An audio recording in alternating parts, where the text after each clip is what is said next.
നമസ്കാരം. എല്ലാ മനഃ പ്രേക്ഷകർക്കും നമ്മുടെ ചാനലിലേക്ക് സ്നേഹം നിറഞ്ഞ ഹൃദയം നിറഞ്ഞ സ്വാഗതം. ഇവിടെ പറയാൻ പോകുന്ന 2024 ഏപ്രിൽ 14 വിഷുവാണ്. 2025 ഏപ്രിൽ വരെയുള്ള വിഷു ഫലങ്ങളുടെ, പ്രത്യേകിച്ച് പൂരുരുട്ടാതി നക്ഷത്രത്തിൽപ്പെട്ട വിഷുഫലം. പൂരുരുട്ടാതി നക്ഷത്രത്തിന് 2 കൂറുണ്ട്, കുംഭക്കൂറുമുണ്ട്, മീനക്കൂറുമുണ്ട്.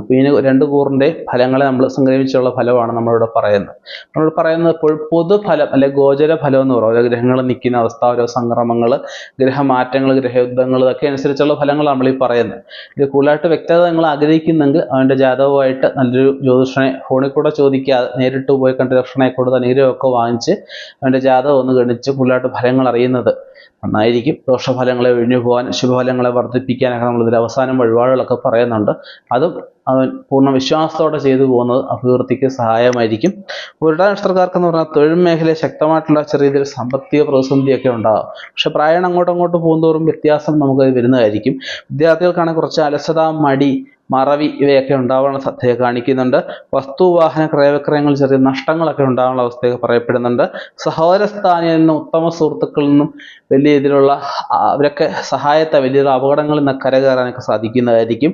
ഔദ്യോഗിക രംഗത്ത് കുറച്ച് വിഷമതകളൊക്കെ ഏറാനുള്ള അവസ്ഥയൊക്കെ പറയപ്പെടുന്നുണ്ട്. വിദേശത്ത് ജോലി ചെയ്യുന്നവർക്കാണെങ്കിലും നാട്ടിൽ വന്നിട്ട് പോകാനുള്ള അവസ്ഥയൊക്കെ പറയപ്പെടുന്നുണ്ട്. ഓണത്തിന് ശേഷം വിവാഹാദി കാര്യങ്ങളൊരു തീരുമാനം ഉണ്ടാവുന്നതായിരിക്കും.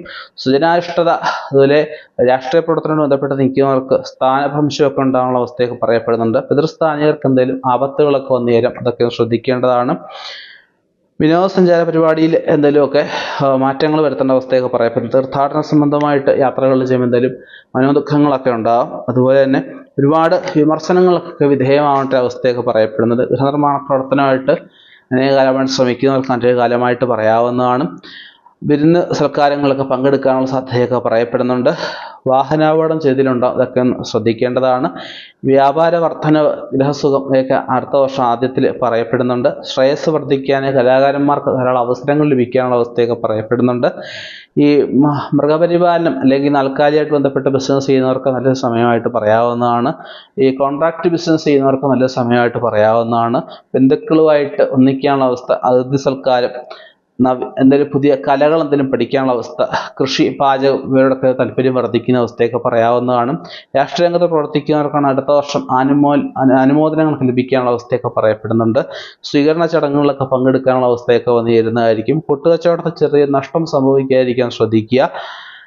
2025 ആദ്യം ഒരുപാട് ഗുണങ്ങൾ പറയുന്നുണ്ട്. കുടുംബത്തിൽ നല്ലൊരു സംതൃപ്തമായ ഒരു ജീവിതം പറയാവുന്നതാണ്. ശത്രുജയം, കുടുംബത്തിൽ വിവാഹം നടക്കുക, സൽക്കർമ്മങ്ങൾ നടക്കുക, അതുപോലെ കുഞ്ഞുങ്ങളുണ്ടാവുന്നവർക്ക് അനേകകാലമായിട്ട് ശ്രമിക്കുന്നവർ കുഞ്ഞുങ്ങളാവുക, ഇവയ്ക്കൊക്കെയുള്ള സാധ്യത പറയുന്നുണ്ട്. പക്ഷേ പരിഹാരമായിട്ട് നരസിംഹമൂർത്തിക്ക് പാലഭിഷേകം ചെയ്യുന്നത്, പിൻവിളക്ക്, ഭാഗവത പാരായണം, ദേവിക്ക് ലളിതാ സഹസ്രനാമം വായിക്കുന്നത്, വിഷ്ണു സഹസ്രനാമം പാരായണം ചെയ്ത് ദക്ഷിണാമൂർത്തിക്ക് നെയ്വിളക്ക്, കൂളത്തുമാല ചാർത്തുന്നത് വളരെ ശ്രേഷ്ഠമായിരിക്കും.